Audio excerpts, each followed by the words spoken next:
Happy Mother's Day sa natong tanan. Ya, kay kung walay mama, way bata.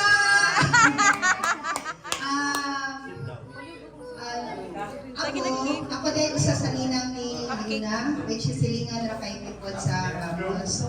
Dahil I'm so thankful that I'm here this afternoon to celebrate with Yuna and especially with all of us. Ako yung kasulti para kay Yuna is, actually kani mataaw, it should be problema. Kaya bisag asa siya mukuyog naman, bisag kinsa yung kuyugan. Meaning, ay kani siya makasmo. Natungin ko ni Mama niya nga, usa sa atong gusto para sa atong anak is maging obedient na anak, di ba?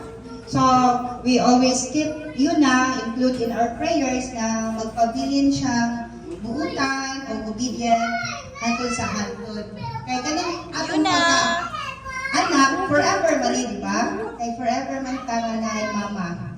Dan to Katrina, bisag unsa pay mahitabo sa ato ay kada adlaw is dasig lang, laban lang.